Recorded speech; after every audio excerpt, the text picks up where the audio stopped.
Hello friends, હું ગૃહિણી chef Sonal જય સુથાર આપની સમક્ષ નોર્થ ઇન્ડિયન સ્વીટ રેસીપી રજૂ કરવા જઈ રહી છું. મારી રેસીપીનું નામ છે માલપુવા.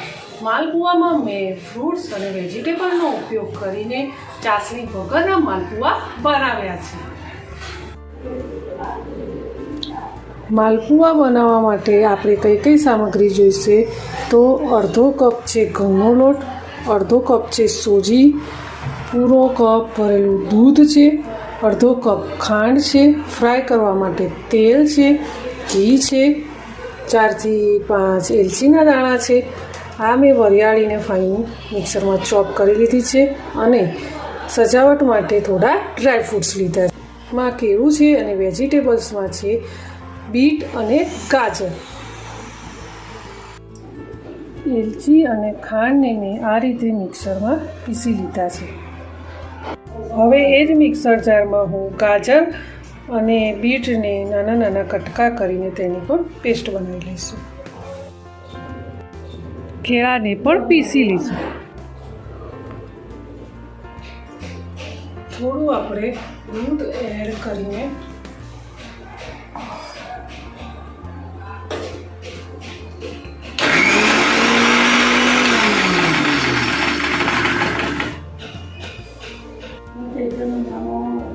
તેમાં આપણે નાખીશું અડધો કપ ઘઉંનો લોટ, અડધો કપ સૂજી, વરિયાળી પાવડર અને ખાંડ અને એલચી વાટીને રાખી હતી તે. હવે તેમાં મિક્સ કરી જરૂર પૂરતું જ આપણે દૂધ ઉમેરીશું. બીટ અને કેળા, બીટના લીધે કલર એકદમ ફાઇન આવે છે, તમે જોઈ શકો છો. બીટને કારણે કલર એકદમ મસ્ત આવે છે. કેળાના લીધે થોડો કલર કાળો થાય કે આપણે બીટનો ઉપયોગ કર્યો છે કે જેથી કલર એકદમ ફાઇન આવે. હવે તમને જરૂર જણાય તો થોડું દૂધ નાખું. જો આટલું દૂધ આપણું બચ્યું છે. હવે આને આપણે અડધા કલાક માટે રેસ્ટ આપીશું. હવે અડધા કલાક પછી આપણું આ બેટર રેડી થઈ ગયું છે. આપણે તેલને ગરમ કરવા મૂકીશું અને આપણા તૈયાર કરેલા બેટરમાંથી આપણે માલપુવા ઉતારી લઈશું. ગરમ તેલમાં આ રીતે નાખીશું અને સ્પ્રેડ કરીશું અને ધીમા તાપે માલપુવાને તળી લઈશું. આ રીતે ઉપર થોડું તેલ નાખી ઉપરથી તળી લઈશું. ત્યારબાદ તેને પલટાવી લઈશું અને બીજી તરફ પણ આપણે એને તળી લઈશું.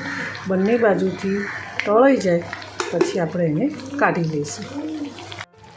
વારા ફરતી આ રીતે બધા જ માલપુવાને આપણે આ રીતે તળી લઈશું. તૈયાર કરવામાં આવેલા માલપુવા ઉપર હવે આપણે લગાવીશું ઘી અને ઘી લગાવીને સર્વિંગ પ્લેટમાં સર્વ કરીશું. હવે આપણે સર્વિંગ પ્લેટમાં સર્વ કરીશું માલપુવા.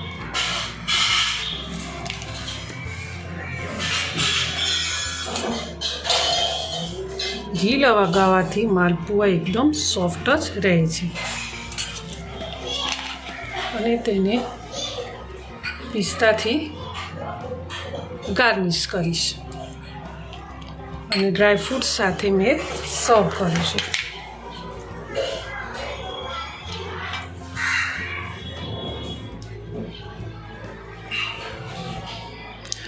તૈયાર છે આપણા ચાસણી વગરના માલપુવા.